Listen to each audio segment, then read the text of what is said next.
Praise the Lord, Shalom to everyone. This is Saujanya Grace. Welcome to Saujanya Grace YouTube channel. Please like, share and subscribe.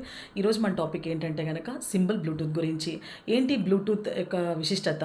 ఈరోజు మనం use చేస్తున్నటువంటి టెక్నాలజీలో ఒక భాగం, మన mobile టెక్నాలజీలో ఒక భాగం బ్లూటూత్ అండి. మరి బ్లూటూత్ అనే పేరు ఎలా వచ్చింది? సో దాని వెనకాల చిన్నపాటి హిస్టరీ ఉంది. ఏంటంటే కనుక 950 నుంచి 986 ఇయర్స్ మధ్య ఒక king, first Viking king, his name Harald Bluetooth Gormsson. ఇతనికి ఈ పేరు ఎలా వచ్చింది, ఆ బ్లూటూత్ అనేటువంటి పేరు ఎలా వచ్చింది అనేటువంటి ఒక మీనింగ్ మనం చూసుకున్నట్లయితే, ఆ బ్లూటూత్ అనేది అతని టీత్లో ఒక టీత్ డికే అవ్వడం వల్ల, బ్లూ కలర్లో డికే అవ్వడం వల్ల అతనికి బ్లూటూత్ అని అతను అలాగే పిలవడం జరిగిందండి వాళ్ళు.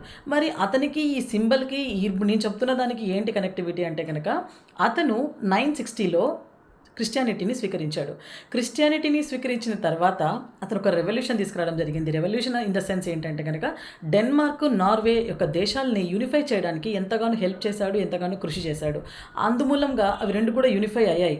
ఆ రెండు దేశాలకు ఉన్న సింబల్స్ని యూనిఫై చేస్తేనే వచ్చిన సింబలే ఆ బ్లూటూత్ మనం వాడుతున్నది ఈరోజు. సో అతని డెత్ తర్వాత ఆ బ్లూటూత్ అనేటువంటిది అతని పేరు ఆ దేశాలకు ఉన్నటువంటి సింబల్కి ఇవ్వడం జరిగింది.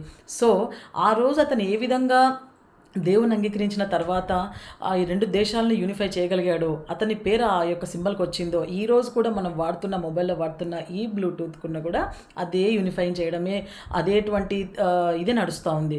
అంటే ఇదంతా ఎందుకు చెప్తున్నానంటే, మరి ఆ రోజు దేవుని నమ్మిన తర్వాత అతను చేసినటువంటి ఆ యొక్క గొప్ప పని ఈ రోజు కూడా మనం వాడుతున్నామంటే దేవునికి సమస్త మహిమ ఘనత ప్రభావం కలుగునుగాక. మరి అట్టి వాటిని సృష్టించినటువంటి ప్రభువైన యేసుక్రీస్తుకే సమస్త మహిమ కలుగునుగాక. వింటున్న మీరు బ్లెస్ అవుదురుగాక. God bless you. ఆమేన్.